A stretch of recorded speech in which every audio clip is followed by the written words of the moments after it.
आज फाल्गुन मास के बुधवार को आप सुनिए बुधवार की पौराणिक कथाएं। साथ में सुनेंगे धन समृद्धि प्रदान करने वाली, बरकत देने वाली माता अन्नपूर्णा की कथा। तो इन सभी कथाओं को श्रद्धा और भक्ति के साथ आप पूरा अवश्य सुनिएगा। प्रेम से बोलिए गणेश जी महाराज की जय हो। बहुत समय पहले की बात है, एक गांव में एक भाई बहन रहते थे। भाई बहुत गरीब था, पर उसकी बहन पैसे वाली थी।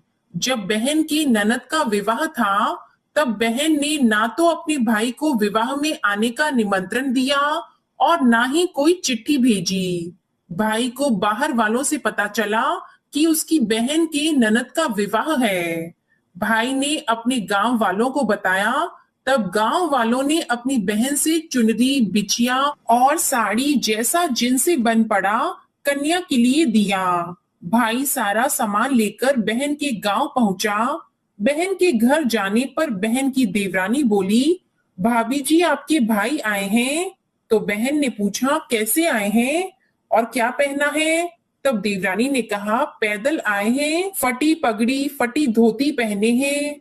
तो बहन बोली, मेरे ससुर हवेली के सामने दुकान में बैठे हैं, मुझे शर्म आती है। भाई को बोलो पीछे के दरवाजे से आए। भाई के आते ही बहन ने भाई को एक कमरे में बंद कर बाहर से ताला लगा दिया। एक तरफ लड़की का विवाह हो रहा था, गाजे बाजे बज रहे थे, अतिथियों को भोजन कराया जा रहा था, और दूसरी तरफ भाई को कोई भी पानी तक पूछने वाला नहीं था। तभी भांजे की बहू को दया आई और उसने दरवाजा खोल दिया। दरवाजा खुलते ही भाई वहां से भागा। 2 दिन के भूखे प्यासे रहने के कारण उसे चक्कर आने लगे। रास्ते में एक गणेश जी का मंदिर था, वहां जाकर वो गिर गया और रोते रोते गणेश भगवान को अपनी व्यथा सुनाई और बोला, हे गणेश जी महाराज, आज मेरी गरीबी के कारण से मेरी सगी बहन ने मुझे धिक्कार दिया। घर जाने पर मेरी पत्नी, मेरे बच्चे जब पूछेंगे कि विवाह से क्या मिठाई लेकर आए हो, तो मैं क्या जवाब दूंगा? तब गणेश जी को उस पर दया आ गई और गणेश जी भगवान बोले, मेरे बगीचे से ककड़ी और तरबूज तोड़कर ले जा। तब भाई ने ककड़ी तोड़कर झोला भर लिया और अपने घर गया। घर जाते ही बच्चों ने पूछा, पिताजी, बुआ के यहाँ से हम लोगों के लिए क्या लाए हो? झोला खोलते ही छोटे तरबूज सोने के गेंद में बदल गए, बाकी तरबूज काटने से हीरे मोती निकले। पत्नी बोली, आप बहन के घर से इतना कुछ क्यों लाए? आपकी बहन ने हम लोगों को बहुत ज्यादा दे दिया है। भाई ने कुछ भी जवाब नहीं दिया। गणेश भगवान की कृपा से उनके दिन बदल गए। भाई का काम धंधा जोरों से चलने लगा। धीरे धीरे गहने, कपड़े, रहने के लिए मकान बन गए। पत्नी बोली, एक बार ननद जी को बुलाकर लाओ। तो भाई ने नए कपड़े, नए जूते पहनकर रथ में बैठकर बहन को लेने गया। देवरानी बोली, भाभी जी आपके भाई आए हैं। बहन ने पूछा, कैसे आए हैं और क्या पहना है? तब देवरानी बोली, रथ में बैठकर खूब ठाट बाट से आए हैं। बहन बोली, मेरे भाई को बोलो कि हवेली के सामने से आए, मेरे ससुर देवर जेठ देखेंगे। भाई का बहन ने खूब स्वागत सत्कार किया। भाई बोला, बहन मैं तुम्हें लेने आया हूँ। तब बहन ने कहा, मुझे भी बहुत दिन हो गए हैं, चलो मैं चलती हूँ। भाई बहन को लेकर अपने घर आया। भाई और उसकी पत्नी ने बहन का खूब आदर सत्कार किया। जो चीजें मांगी सब बनवा कर दिया।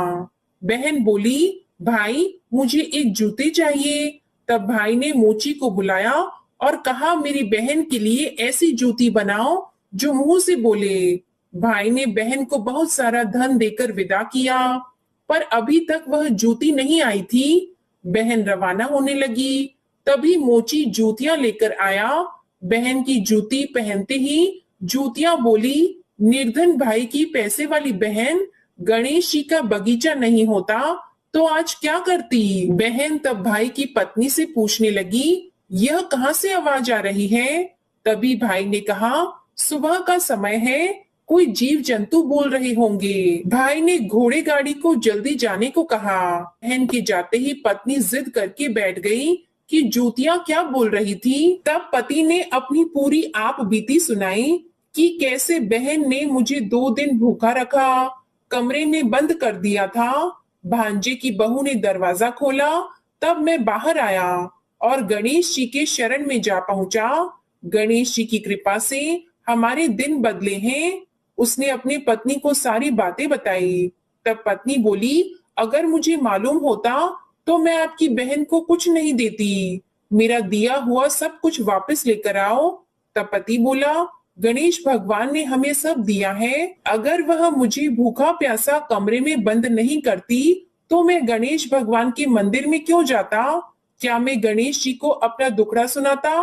तुम अपना मन मैला मत करो, और अपने पर तो गणेश जी की कृपा है, और किस चीज की कमी है। फिर दोनों गणेश जी के आगे झुककर प्रणाम करते हैं और जयकारा लगाते हैं। हे गणेश जी महाराज, जैसी कृपा आपने गरीब भाई पर की, वैसे ही अपने सभी भक्तों पर अपनी कृपा बनाए रखना। तो प्रेम से बोलिए गणेश जी महाराज की जय हो। आइए अब सुनते हैं गणेश जी महाराज की अगली पौराणिक कथा। एक बार देवी तुलसी विवाह हेतु वर ढूंढने के लिए तीर्थ यात्रा पर निकली थी और ढूंढते ढूंढते वह गंगा किनारे पहुंच गई। उस समय गणेश भगवान गंगा किनारे तप कर रहे थे। उन्हें देखते ही देवी तुलसी उन पर मोहित हो गई और उनके मन में गणेश भगवान से विवाह की इच्छा उत्पन्न हुई। फिर देवी तुलसी ने गणेश जी के पास जाकर उनका ध्यान भंग कर दिया। आंखें खोलने के बाद गणेश भगवान के सामने देवी तुलसी खड़ी थी, लेकिन सामने एक स्त्री है, इसलिए अपने क्रोध को नियंत्रण में रखकर गणेश भगवान ने पूछा, आप कौन है देवी, और मेरा ध्यान भंग करने का क्या कारण है? तो जवाब में देवी तुलसी ने अपने परिचय के साथ गणेश जी से विवाह की बात कर ली। उत्तर में गणेश भगवान जी बोले, देवी मैं ब्रह्मचारी हूँ, इस वजह से मैं विवाह नहीं कर सकता। अपने विवाह प्रस्ताव के लिए ना सुनने के बाद देवी तुलसी क्रोधित हो गई और उन्होंने गणेश जी को श्राप दे दिया कि उनका ब्रह्मचर्य टूटेगा और उनके 2 विवाह होंगे। इस बात पर गणेश भगवान भयंकर क्रोधित हो उठे, क्योंकि एक तो वह स्त्री है, इसलिए ध्यान भंग करने पर भी गणेश जी ने कुछ नहीं कहा और इतनी विनम्रता से बात करने पर भी उन्हें श्राप दिया गया। फिर गणेश जी ने भी देवी तुलसी को श्राप दे दिया कि तुम्हारा विवाह शंखचूर्ण नाम के असुर के साथ होगा। एक देवी होकर भी उनका विवाह एक राक्षस से होगा। यह जानकर देवी तुलसी विचलित हो गई और विनायक जी से इस कठोर श्राप से मुक्ति दिलाने की क्षमा याचना करने लगी। फिर गणेश जी को तुलसी देवी पर दया आ गई। वे बोले कि मेरा श्राप तो बदल नहीं सकता, वह तो सच होकर ही रहेगा, लेकिन अगले जन्म में तुम एक पेड़ बनोगी और भगवान महाविष्णु जी को अत्यंत प्रिय होंगी। उनकी पूजा में भी तुम्हारा एक महत्वपूर्ण स्थान होगा और कलयुग के इंसानों को तुम मोक्ष का मार्ग दिखाओगी। लेकिन तुमने मेरा तप भंग किया है और मुझे ब्रह्मचारी होकर भी 2 विवाह का श्राप भी दिया है, इसलिए मेरी किसी भी प्रकार की पूजा में तुम निषिद्ध रहोगी। इस प्रकार देवी तुलसी गणेश भगवान की पूजा में निषिद्ध हो गई। प्रेम से बोलिए गणेश भगवान की जय। आइए सुनते हैं गणेश जी के विवाह की कथा। भगवान गणेश का मुख हाथी का है और एक दांत भी टूटा हुआ है। इन्हीं 2 कारणों की वजह से उनका विवाह नहीं हो पा रहा था। इस बात से गणेश जी महाराज अक्सर नाराज रहा करते थे। एक दिन एक देवता के आग्रह पर विनायक जी उसके विवाह में अपनी उपस्थिति दर्शाने गए। विवाह स्थल पर पहुंचने के बाद कुछ देवताओं ने मिलकर गणेश भगवान का समय पर विवाह न होने के कारण उपहास किया, जिससे गणेश जी बहुत ही अधिक नाराज हो गए। उसी दिन उन्होंने ठान लिया कि जब तक मेरा विवाह नहीं होता तब तक मैं किसी भी देवता का विवाह नहीं होने दूंगा। गणेश भगवान के पास विवाह और अन्य संदेश लाने का काम उनके प्रिय वाहन मूषक राज करते थे।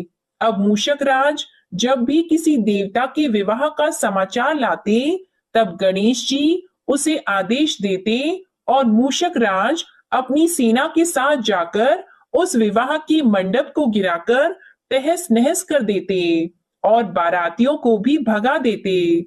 इस तरह गणेश जी और मूषक राज की मिली भगत की वजह से किसी भी देवता का विवाह नहीं हो पा रहा था। गणपति जी के व्यवहार से तंग आकर सभी देवी देवता भगवान शिव और माता पार्वती जी के पास पहुंच गए और इस विराट समस्या का समाधान मांगने लगे। भगवान शिव और माता पार्वती ने कहा कि इसका हल तो आपको केवल ब्रह्म देव जी के पास ही मिल सकता है, कृपया करके आप ब्रह्मलोक को जाएं।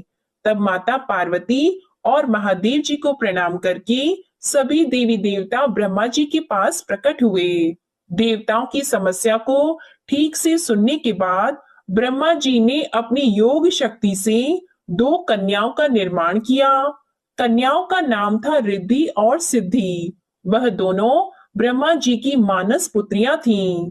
उन्हें लेकर ब्रह्मा जी गणेश महाराज के पास गए और उनसे अपनी पुत्रियों को ज्ञान एवं शिक्षा प्रदान करने का निवेदन करने लगे। ब्रह्मा जी का मान रखने के लिए एक दंत भगवान ने रिद्धि और सिद्धि को शिक्षा देना आरंभ किया।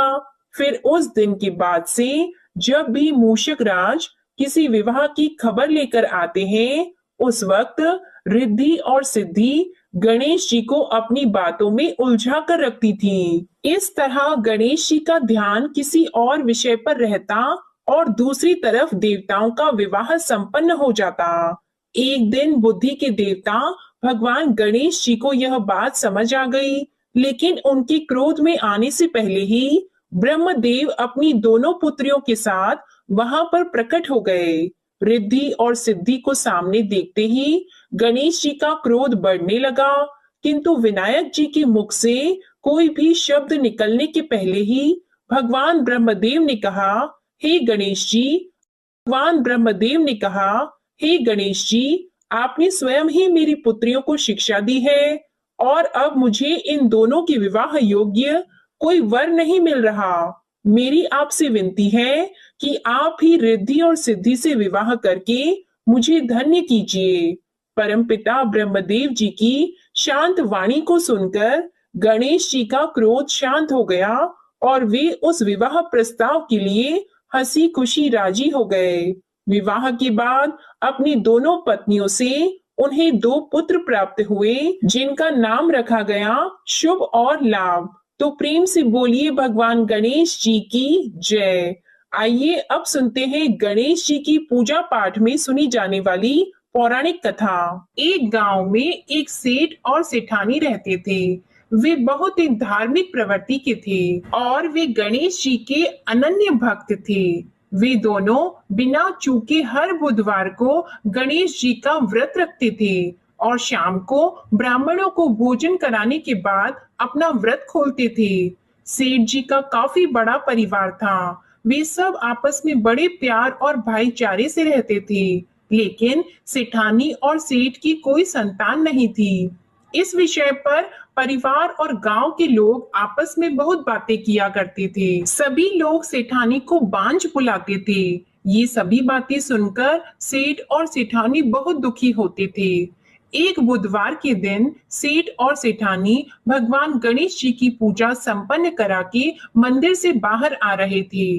तभी उन्हें सीढ़ियों पर एक छोटा सा बच्चा केले बैठा हुआ दिखा। बालक को देखते ही दोनों उसके पास गए और पूछा कि तुम्हारे माता पिता कहाँ हैं? लेकिन बच्चे ने अभी तक ठीक से बोलना नहीं सीखा था, इसलिए वह बोल ही नहीं पाया। पर दोनों सेठ और सेठानी बच्चे के पास शाम तक बैठे रहे।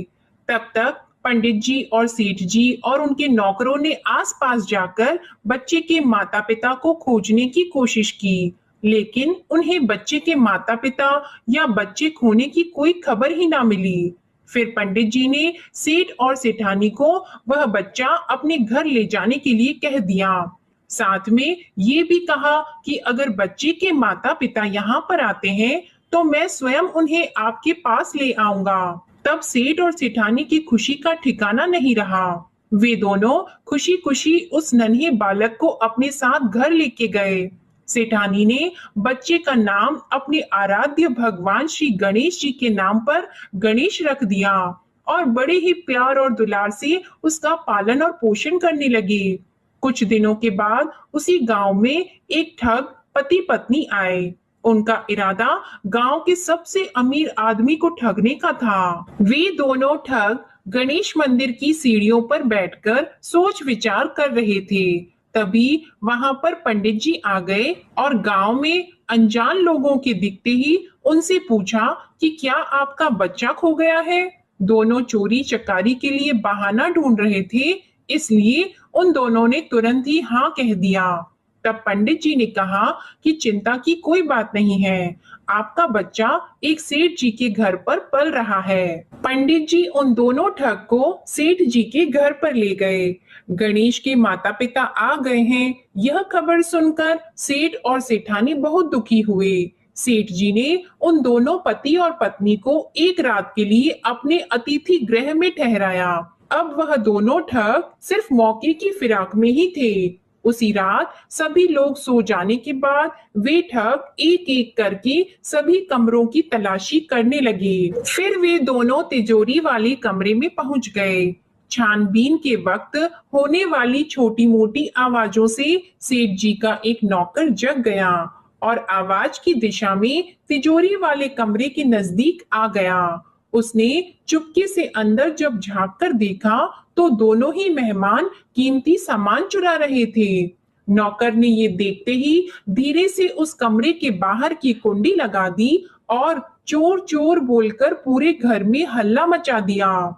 शोरगुल की आवाज सुनते ही घर के सभी लोग इकट्ठा हो गए। तब सेठ जी ने उन दोनों चोर पति पत्नी को कमरे से बाहर निकाला और सुबह ही पंचायत में हाजिर कर दिया। सेठ जी ने सरपंच जी को पूरा मसला बताया और कहा कि ये दोनों तो चोर हैं, अब हम पुत्र गणेश को इन दोनों को नहीं देंगे। लेकिन वे दोनों ठग पति पत्नी अपनी जिद पर ही अड़ गए और बच्चे को ले जाने की जिद करने लगे। सरपंच जी ने इस गंभीर समस्या का एक तोड़ निकाला। उन्होंने सेठानी और दूसरी औरत को गणेश जी के सामने खड़ा कर दिया और कहा, जिसके भी आंचल से दूध की धार गणेश के मुंह में जाएगी, वह बालक गणेश उसके पास ही रहेगा।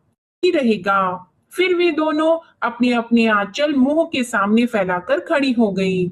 सेठानी जी मन ही मन भगवान गणेश के नाम का जप कर रही थी। देखते ही देखते गणेश भगवान की कृपा से सेठानी की आंचल से दूध की एक धार गणेश जी के मुंह में गिरी और इस तरह बालक गणेश सेठ और सेठानी के साथ हमेशा के लिए रहने लगा। बोलिए गणेश जी भगवान की जय। अब आप सुनिए भगवान गणेश की ये दूसरी कथा। बहुत समय पहले की बात है। एक दिन गणेश जी धरती पर सैर कर रहे थे। सैर करते करते वे एक अनाज के खेत में पहुंच गए और भूख लगने के कारण उन्होंने उस खेत में से अनाज के दाने तोड़कर खा लिए। वह खेत सेठ धनीराम जी का था। कुछ समय बाद गणेश जी को अपने किए पर पछतावा होने लगा, क्योंकि उन्होंने सेठ जी को बिना पूछे ही उस खेत से अनाज चुरा लिया था। फिर गणेश जी ने सोचा कि अपने किए बुरे कर्म का प्रायश्चित तो करना ही पड़ेगा, इसलिए उन्होंने सेठ जी के यहाँ 12 साल के लिए नौकरी करने की ठान ली। उसके बाद अगले दिन सुबह विनायक जी एक 13-14 साल के एक लड़के के रूप में नौकरी मांगने के लिए धनीराम सेठ जी के घर पहुंच गए और उन्होंने सेठ जी को अपना नाम गणेश बताया। विनायक भगवान की बुद्धिमानी की परीक्षा लेने के बाद सेठ जी ने खुशी खुशी उसे नौकरी दे दी। अब गणेश भगवान एक सामान्य मानव के रूप में सेठ जी के घर पर ही रहने लगे। एक दिन सेठ जी की पत्नी शाम के समय घर का काम खत्म करने के बाद राख से हाथ धोने जा रही थी। यह देखकर गणेश जी ने सेठानी जी के हाथ पकड़कर जबरदस्ती मिट्टी से हाथ धुलवा दिए। गणेश जी की इस हरकत से सेठानी जी बहुत गुस्सा हुई और उन्होंने सेठ जी के कमरे में जाकर गणेश की शिकायत कर दी। सेठानी की सब बातें सुनने के बाद सेठ धनीराम ने गणेश को बुलाया और इस हरकत का कारण पूछा।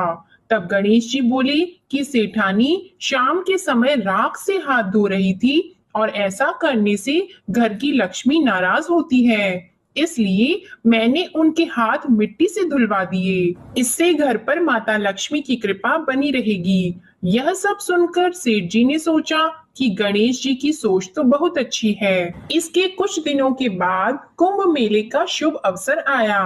तब सेठ जी ने गणेश को बुलाया और कहा कि सेठानी जी को कुंभ मेले में स्नान करा लाओ। तब सेठानी और गणेश स्नान के लिए मेले में पहुंचे। वहां पहुंचने के बाद सेठानी जी नदी के किनारे बैठकर नहाने लगी। उन्हें ऐसा करते देखकर गणेश दौड़कर आए और सेठानी जी के दोनों हाथ पकड़कर उन्हें नदी के अंदर लेकर गए, उनसे पानी में डुबकी लगवाई और फिर किनारे पर ले आए। अब गणेश की इस हरकत से तो सेठानी को बहुत गुस्सा आया। सेठानी जी घर आते आते पूरे रास्ते गणेश को ताने मारने लगी, लेकिन गणेश भगवान सब कुछ शांति से सुन रहे थे। घर आते ही सेठानी ने सेठ जी के पास फिर से खड़े होकर शिकायत की। तब सेठ जी ने फिर से गणेश को बुलाया और पूछा कि तुमने ऐसा क्यों किया। गणेश जी बोले, सेठ जी, सेठानी जी नदी के किनारे बैठकर गंदे पानी से नहा रही थी, तो मैंने उन्हें नदी में ले जाकर साफ पानी में डुबकी लगवाई। ऐसा करने से उन्हें अगले जन्म में बहुत बड़ा राजपाट और वैभव मिलेगा। सेठ जी ने सोचा कि गणेश के विचार तो बहुत अच्छे हैं, मेरे परिवार का भला सोचता है। कुछ दिनों के बाद सेठ जी के घर पर पूजा थी। पंडित जी आने के बाद में सेठ जी ने गणेश से कहा, जाओ और सेठानी को बुलाकर लाओ। सेठ जी के आज्ञा के अनुसार गणेश जी सेठानी को बुलाने गए। उस वक्त सेठानी काली चुन्नी ओढ़कर कमरे से बाहर आ रही थी। वह देखते ही गणेश जी वह काली चुन्नी उतारकर फाड़ दिए और कहा कि पूजा के लिए लाल रंग की चुन्नी ओढ़कर आओ। अब सेठानी जी गणेश जी पर बहुत नाराज हुई और उन पर चिल्लाने लगी। इस आवाज को सुनकर सेठ जी वहां पर भागते हुए आए और पूछा कि क्या हुआ। तब सेठानी ने बोला कि गणेश ने मेरी चुन्नी फाड़ दी। फिर सेठ जी ने भी गणेश को बहुत डांटा। जवाब में गणेश जी ने कहा कि सेठ जी पूजा में कभी भी काला वस्त्र नहीं पहनते, इससे शुभ काम सफल नहीं होते, इसलिए मैंने ऐसा किया। सेठ जी ने सोचा कि गणेश तो बहुत समझदार है। इसी तरह लीला रचाते हुए उसी घर में गणेश जी के 12 साल बीत गए। फिर एक दिन सेठ जी ने नया कारोबार शुरू करने से पहले घर में पूजा रखी थी। पूजा करते करते सेठ जी को याद आया कि पूजा की सामग्री में गणेश भगवान की मूर्ति तो है ही नहीं। तब उन्होंने अपने नौकर गणेश को पूजा घर से भगवान विनायक जी की मूर्ति लाने के लिए कहा। तब गणेश बोला कि मुझे ही मूर्ति समझकर आप पूजा में विराजमान कीजिए, आपके सारे शुभ काम सफल हो जाएंगे। इस बात को सुनकर सेठ जी को गुस्सा आया। काम सफल हो जाएंगे। इस बात को सुनकर सेठ जी को गुस्सा आया और वे बोले, गणेश, तुम अब तक सेठानी से मजाक करते थे, अब मुझसे भी करने लगे हो। तब उत्तर में गणेश जी ने मुस्कुराते हुए सेठ जी से कहा कि मैं मजाक नहीं कर रहा, मैं सत्य कह रहा हूँ। इतना कहने के बाद नौकर गणेश ने अपना असली भगवान स्वरूप धारण कर लिया। साक्षात भगवान श्री गणेश को सामने देखते ही सेठ और सेठानी उनके चरणों में लीन हो गए और उन्होंने अपनी पूजा संपन्न की। इसके बाद गणेश जी देखते ही देखते अंतर ध्यान हो गए। बाद में सेठ और सेठानी को बहुत पछतावा होने लगा कि स्वयं भगवान हमारे घर नौकरी कर रहे थे और हमने उनके साथ कितना बुरा व्यवहार किया, उनसे बहुत सारा काम कराया। ये सोच सोचकर दोनों दुखी रहने लगे। फिर उसी रात सेठ और सेठानी के सपने में भगवान गणेश प्रकट हुए और उन्हें समझाया कि मैंने 12 साल पहले तुम्हारे खेत से अनाज के दाने बिना पूछे तोड़ लिए थे और उसी कर्म का दोष दूर करने के लिए मैं 12 साल से तुम्हारे घर नौकरी किया। धनीराम सेठ जी के जीवन की काया पलट हो गई। गणेश जी जैसी माया आपने धनीराम सेठ जी पर की, वैसी ही माया इस कहानी को पढ़ने वाले, सुनने वाले और हर एक व्यक्ति पर करना। कथा अधूरी हो तो इसे पूरी करना और हमसे कोई गलती हुई हो तो उसे क्षमा करना। प्रेम से बोलिए भगवान गणपति जी की जय। आइए अब सुनते हैं धन समृद्धि प्रदान करने वाली, घर में बरकत लाने वाली माता अन्नपूर्णा की बड़ी ही दुर्लभ कथा। इस कथा को श्रद्धा और भक्ति के साथ पूरा अवश्य सुनिए। प्राचीन काल की बात है। पुरुषोत्तमपुर नामक गांव में एक बहुत धर्मात्मा सेठ जी रहा करते थे। उनके 5 पुत्र और एक सबसे छोटी पुत्री थी। उसका नाम गौरी था। सेठ जी का भरा पूरा परिवार था।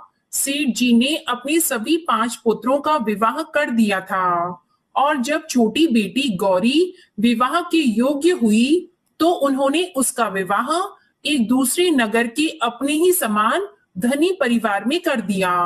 अब सेठ जी की पुत्री गौरी दुल्हन बनकर जिस घर में गई, वहां उसका पति अपने माता पिता का इकलौता पुत्र था। अब गौरी बड़ी ही प्रसन्नता पूर्वक अपने ससुराल में रहने लगी। गौरी बड़ी ही सदाचार, गुणवान तथा रूपवती थी। एक दिन की बात है, जब 1.25 महीना हो गया, तब सास ने गौरी को रसोई संभालने के लिए दे दिया। रसोई की सारी बातें समझा दी। गौरी अपनी सासू माँ के पांव छूकर रसोई में प्रवेश करती है। तब सास ने कहा, बहू, रोज सुबह जल्दी उठकर पूजा पाठ करके रसोई में प्रवेश करना, फिर खाना बनाना। रोटी बनाते समय पहली रोटी गाय को और अंतिम रोटी कुत्ते की बनाना मत भूलना। इस प्रकार सास ने गौरी को सब कुछ समझा दिया। गौरी 4 लोगों के लिए खाना बनाती है और खाना बनाकर अपने पूरे परिवार को खिलाती है। जब अंत में खुद खाने के लिए बैठती है, तब वह देखती है कि उसके लिए तो रोटी बची ही नहीं। वह चावल, दाल और सब्जी खाकर पानी पी लेती है। अब जब शाम होती है, तब गौरी ने सुबह से ज्यादा आटा लगाया और रोटी सब्जी बनाकर रख दी। जब रात्रि में सब लोग खा लेते हैं, तो फिर से जब गौरी खाने के लिए बैठी, रोटी का डब्बा खोलती है तो उसमें एक भी रोटी नहीं थी। यह देखकर उसे बड़ा ही आश्चर्य होता है कि उसने तो सुबह से भी ज्यादा आटा लगाया था, लेकिन रोटियां बची ही नहीं। अब वह सिर्फ सब्जी खाकर पानी पीकर सो जाती है। अगले दिन फिर उसने कल से 2 गुना ज्यादा आटा लगाया और रोटियां बनाई, लेकिन फिर से उसे रोटी नहीं मिली। सभी रोटियां खत्म हो गई थी। अब उस दिन भी आधे पेट खाना खाकर ही उसे रहना पड़ा। इसी प्रकार गौरी चाहे जितना भी आटा लगाती, रोटियां उसे नहीं मिलती। यह हर रोज का काम हो गया था। वह सोचने लगी, आखिर कौन नहीं चाहता कि मैं रोटियां नहीं खाऊं, मैं पेट ना भरूं। गौरी इस आस में आटा ज्यादा गूंथती, किसी ना किसी दिन तो उसे रोटियां मिलेंगी, किंतु ऐसा नहीं होता है। ऐसा करते करते वह बहुत कमजोर, दुबली पतली हो गई। तो दोस्तों, ऐसे ही एक दिन की बात है, जब गौरी रसोई में सब्जियां काट रही थी, तो गलती से चाकू से उसका हाथ कट जाता है और वह रोटियां नहीं बना पाती। तो उसकी सासू माँ ने कहा, बहू रहने दो, आज मैं रोटियां बना देती हूँ। तो गौरी ने कहा, नहीं सासू माँ, आप आटा लगा दीजिए, मैं रोटियां बना दूंगी। तो दोस्तों, उस दिन सासू माँ ने आटा लगाया और फिर बहू को दिया। बहू रोटियां बनाकर रख देती है। घर के सभी सदस्य रात के समय जब खाना खाने लगते हैं, सब लोग जब खाना खा लेते हैं, तब बारी आती है गौरी की। तो वह बहुत दुखी मन से खाना खाने बैठती है। वह सोचती है, आज तो सासू माँ ने आटा गूंथा है, वह भी बहुत कम। आज तो मेरे लिए रोटियां बची ही नहीं होंगी। यह सोचकर बहू मन ही मन बहुत दुखी होती है। किंतु जब वह रोटी के डिब्बे को खोलती है, तो उसने देखा कि उसमें 4-5 रोटियां पड़ी हैं। यह देखकर बहू बहुत खुश होती है। अब क्या था, ऐसे ही 7 दिनों तक बहू की सासू माँ आटा गूंथने लगी और बहू रोटियां बनाती थी। बहू को रोज रोटियां मिलने लगी। इन 7 दिन बहू ने भर पेट खाना खाया। जब 8वां दिन आया तो बहू का हाथ भी ठीक हो गया था। तब सासू माँ ने कहा कि गौरी बेटा, क्या मैं आज आटा गूंथ दूं या फिर तुम आटा गूंथ लोगी? तब गौरी ने कहा, नहीं माँ, मेरा हाथ अब ठीक हो गया है, मैं आटा गूंथ दूंगी। उस दिन गौरी ने आटा गूंथा और रोटियां बनाई। सबको प्रेम पूर्वक खाना खिलाया। जब उसके खाने की बारी आई तब उसने देखा कि रोटी के डिब्बे में तो रोटी है ही नहीं, पूरी रोटी खत्म हो गई। यह देखकर वह गौरी बहुत ही आश्चर्य में पड़ जाती है। वह सोचती है, जब तक सासू माँ ने आटा लगाया तब तक तो मुझे रोटियां मिलती थी, लेकिन जब से मैं आटा गूंथने लगी तो मुझे रोटियां ही नहीं मिलती, जबकि सासू माँ मुझसे बहुत ही कम आटा गूंथी थी। इसके बाद भी पूरा परिवार उसमें खा लिया करता था। ऐसी क्या बात है? यह सारी बातें सोचकर गौरी बहुत ही परेशान हो जाती है और दिन भर दुखी रहती थी। एक दिन की बात है, गौरी के पति ने गौरी से पूछा कि गौरी, तुम इतना उदास क्यों रहती हो? इतना सारा धन संपत्ति सब तुम्हारा ही तो है, तुम्हें रोकने टोकने वाला कोई नहीं है। तुम अपने मन से अपनी पसंद का भोजन बनाकर खाती हो, तुम दिन प्रतिदिन इतनी कमजोर कैसे होती जा रही हो? गौरी ने लाज और संकोच से अपने पति को कुछ नहीं बताया। तब उसके पति ने सोचा कि शायद उसकी पत्नी को उसके माता पिता की याद आ रही है। इसलिए अगले दिन गौरी का पति अपने माता पिता से कहता है कि पिताजी, मुझे लगता है कि गौरी को उसके माता पिता की याद आ रही है, मैं उसे उसके मायके ले जाकर सबसे मिलवा लाता हूँ। अपने बेटे की बात सुनकर गौरी की सास ससुर तैयार हो जाते हैं और उसे जाने की अनुमति दे देते हैं और कहते हैं, बेटा, यदि बहू को अपने माता पिता से मिलकर प्रसन्नता होती है तो अवश्य ही तुम उसे उसके मायके ले जाओ। अब गौरी का पति अपनी पत्नी को लेकर उसके मायके जाता है। दामाद और बेटी को देखकर उनका बहुत ही आव भगत होता है। तरह तरह के व्यंजन बनाए जाते हैं, उन्हें खिलाए जाते हैं, बहुत सेवा सत्कार होता है। उसी दिन रात्रि में समय मिलने पर गौरी की माँ ने अपनी बेटी को कोने में ले जाकर पूछा, बेटी, तुम इतनी दुबली पतली कैसे हो गई? तुम तो बहुत ही कमजोर दिख रही हो। क्या बात है? तुम्हें कौन सी बात खाए जाती है? क्या तुम्हारे ससुराल वाले तुम्हारी चिंता नहीं करते, तुम्हें दुख देते हैं, या ऐसी कौन सी बात है जिससे तुम्हारी यह दशा हो गई है? अपनी माँ की बात सुनकर गौरी अपनी सारी परेशानी, सारी चिंताएं सब कुछ बताती है।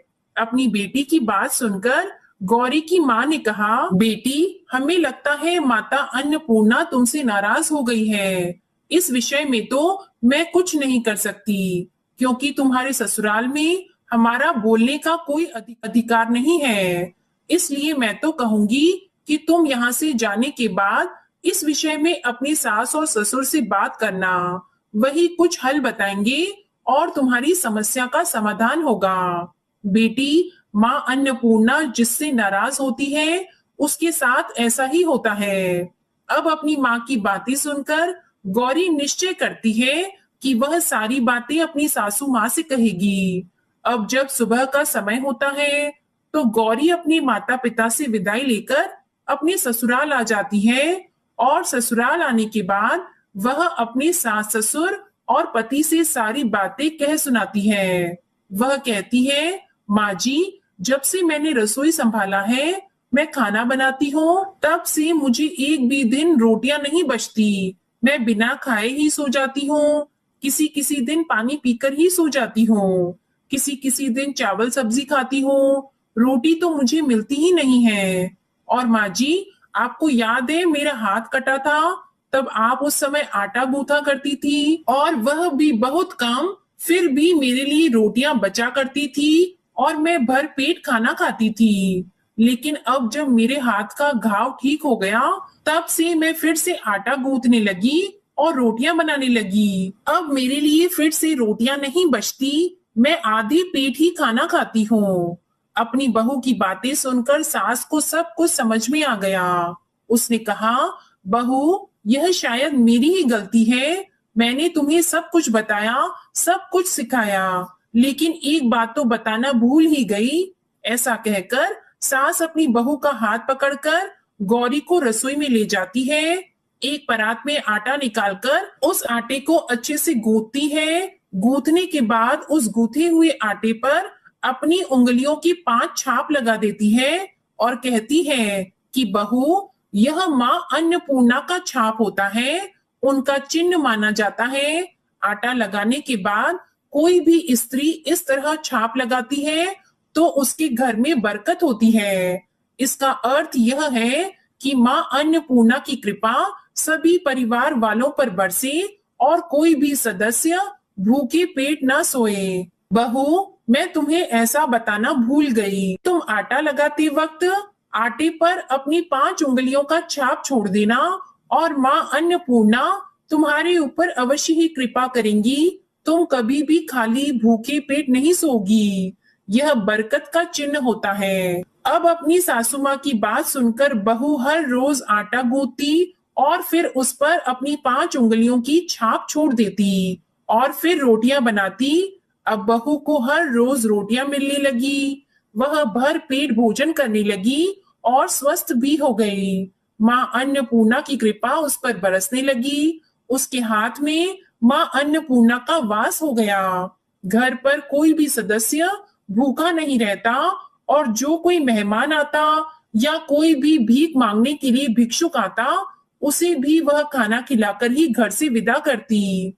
इस प्रकार बहू के ऐसा करने से उसके घर में बरकत होने लगी, अन्न की वर्षा होने लगी। तो प्रिय भक्तजनों, आटे को गूंथ कर उस पर 5 उंगलियों का छाप लगाना हमारी पुरानी परंपरा है। यह माता लक्ष्मी जी और माता अन्नपूर्णा का चिन्ह माना जाता है। ऐसा करने से माता अन्नपूर्णा सदा प्रसन्न रहती है और घर वालों पर अपनी कृपा दृष्टि बनाए रखती है। हमारे पूर्वजों से लेकर अब तक यह परंपरा चली आ रही है। सभी माताएं बहनें अपनी 5 उंगलियों की छाप आटे पर अवश्य ही लगाती हैं और माँ अन्नपूर्णा से प्रार्थना करती है कि सबका पेट भरना, सबका कल्याण करना और घर में अन्न धन की वर्षा करना।